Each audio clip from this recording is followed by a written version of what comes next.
Hey babes, hey besties, welcome to L Unscripted, where we talk everything reality TV.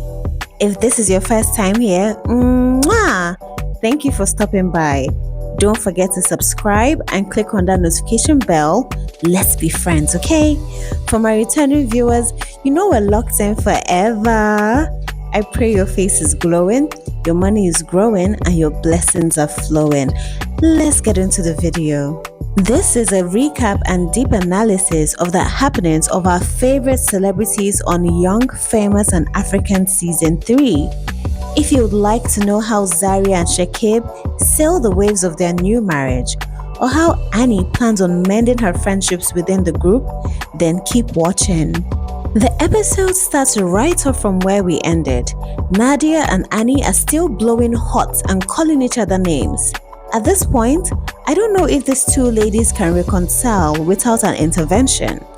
And to think they don't even have a real problem. Do you think Nadia is inheriting Swanky's beef with Annie? Because she came to this lunch prepared for a showdown for sure. I strongly believe that Louis has a thing for accomplished, beautiful, voluptuous and mature women. At Kafile's dinner, he totally denied his date, the one from Zari's wedding, just to get a chance at Kafile. He kept on saying, "Oh, we're just special friends." In a week, she went from your girlfriend to your special friend. Men will stain your whites. Louis, I'll give you my unsolicited advice again. These ladies are not buying what you're selling. Stop trying to get with them. As expected, Fantana regurgitated everything that was discussed at her lunch with Annie to Nadia. You know those two are the city girls of the show, but as DJ Naked calls them, Tweedledee and Tweedledum. Nadia in return filled Fantana in on what led to Annie's absence from the dinner. I actually love the friendship between Nadia and Fantana. They are easygoing babes with a sprinkle of crazy, honey. Their vibes match. Zari attended Kafile's dinner hand in hand with her husband Shekib.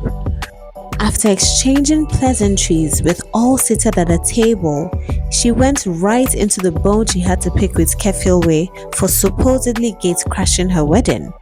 Kefilwe was taken aback. I know she wasn't expecting to catch heat from Zari. Zari also didn't miss the chance to throw some jabs Fantana's way. We call her Zari the boss lady for a reason. Two birds with one stone. At the table, Zari started a conversation on Louis' love life. Louis states again that he's single and casually dating. Shekib then exposes Louis' feelings for Kafilwe, which she laughs off. Fantana goes on and on about Louis' confusion when it comes to women. He always likes someone or wants to date someone.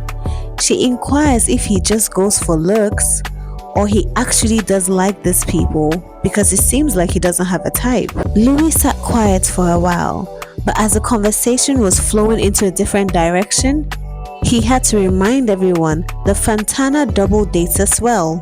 He called out her hypocrisy because why is she allowed to date multiple men and he isn't allowed to date different women?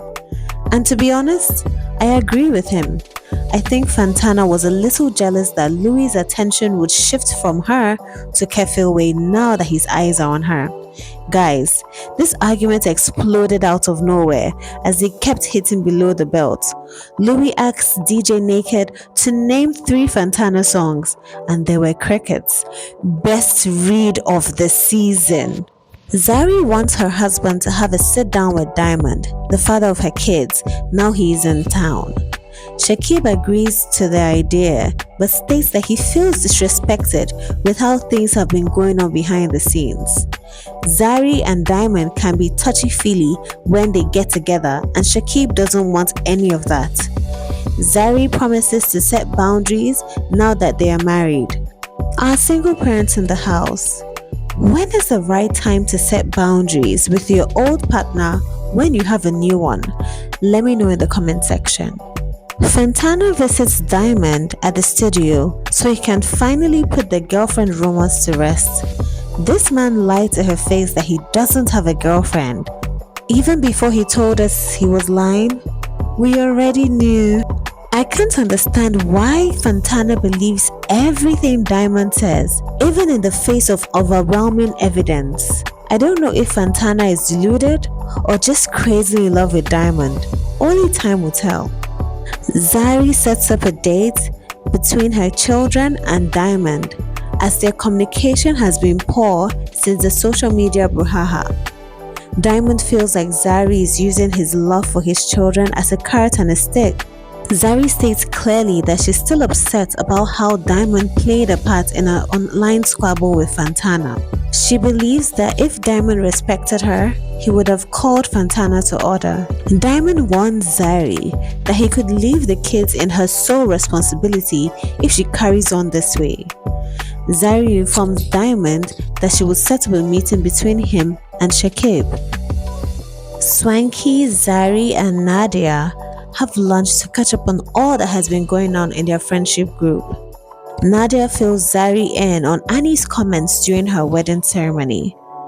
How Shakib is young and her concern with their age gap. Zari said Annie should be more concerned with her husband bringing back a souvenir baby anytime he leaves the country. Another read. Shakib and Diamond finally have their much needed meeting. I would want to start off by saying, from that interaction, I understand why Zari married Shakib. He's wise beyond his years and level-headed. He approached the subject of boundaries between Diamond and Zari with so much maturity. Shakib explained to Diamond how his love song dedicated to Zari rubbed him off the wrong way. He also brought up the news circulating the social media space pertaining to Diamond and Zari trying for another baby. Diamond clarifies that it was Zari's idea to have another daughter through surrogacy.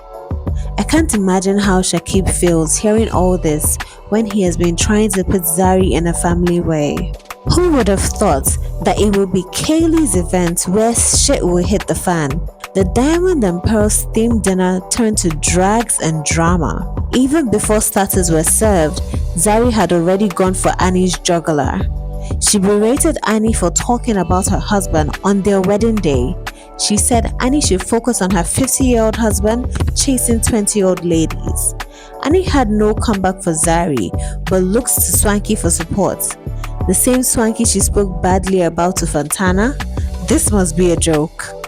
Annie had no right to speak on Zari's husband in that manner. Then immediately after, give a speech at the same wedding. It comes off as fake. Annie, if you can't take the heat, don't play with fire. This episode was very spicy, and I fear that things are going to get worse before they get better. But we're not complaining. We are here for the drama. Oh my goodness, that is what I'm here for. Come on. You came for Yes, I came for the niggas. They should come out. I would love to know your thoughts in the comment section and interact with you. My recap for episode 3 would be up before you could say Jack, so stick around. I remain your girl Elle, and this is Elle Unscripted. Bye!